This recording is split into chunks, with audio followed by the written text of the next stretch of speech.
2027 বিশ্বকাপ খেলতে চান বিরাট কোহলি, কিন্তু তার থেকেও বড় কথা, ভারতীয় দলে জায়গা ধরে রাখতে যদি বারবার নিজেকে প্রমাণ করতে হয় তাহলে তিনি নাকি নিজেই সরে দাঁড়াবেন। বন্ধুরা, বিরাট কোহলির এই বিস্ফোরক মন্তব্য এখন পুরো ক্রিকেট বিশ্বে তুমুল আলোচনার বিষয়।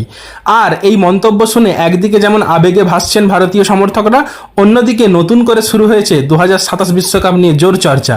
ভিডিওটা শেষ পর্যন্ত দেখুন, কারণ কোহলি এমন কিছু কথা বলেছেন যা একজন কিংবদন্তির মানসিকতা ঠিক কতটা আলাদা সেটা আবারও প্রমাণ করে দেয়।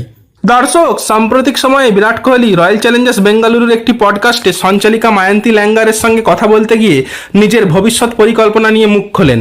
সেখানে কোহলি স্পষ্ট জানিয়ে দেন তিনি এখনও ওয়ানডে ক্রিকেটকে ভীষণ ভালোবাসেন এবং সুযোগ পেলে 2027 সালের আইসিসি বিশ্বকাপ খেলতে চান। কোহলি বলেছেন, আমার দৃষ্টিভঙ্গি খুব পরিষ্কার। আমি যে দলের অংশ, সেখানকার পরিবেশে যদি আমি কোনো অবদান রাখতে পারি এবং দল যদি মনে করে যে আমার অবদান প্রয়োজন, তাহলেই আমি খেলতে রাজি।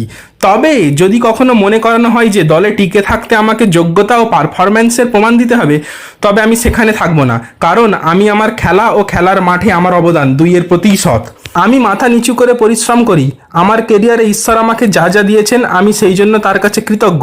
কেউ যদি চান একটি ওয়ানডে ম্যাচে আমি 40 ওভার এক বাউন্ডারি থেকে অন্য বাউন্ডারি পর্যন্ত দৌড়ই, আমি বিনা বাক্য ব্যয়ে সেই আদেশ পালন করব। আমি দলের জন্য সব কিছু করতে রাজি। নিজেকে নিয়ে খুব কনফিডেন্ট কোহলি তার কথাই।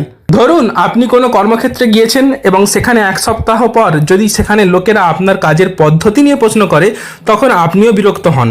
হয় আমাকে প্রথম দিনেই বলে দিন আমি যোগ্য নই বা আমার প্রয়োজন নেই, আর যদি বলেন আমি যোগ্য তবে চুপ থাকুন। বারবার এই বিষয়ে আলোচনা আমার পছন্দ নয়। আমি অবশ্যই 2027 সালের বিশ্বকাপ খেলতে চাই। ভারতের হয়ে বিশ্বকাপ খেলা এক দারুণ অনুভূতি।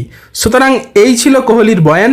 বন্ধুরা, একটা প্রশ্ন আপনাদের জন্য, আপনাদের কি মনে হয় 2027 বিশ্বকাপে বিরাট কোহলিকে ভারতের জার্সিতে দেখা যাবে? কমেন্টে অবশ্যই জানান।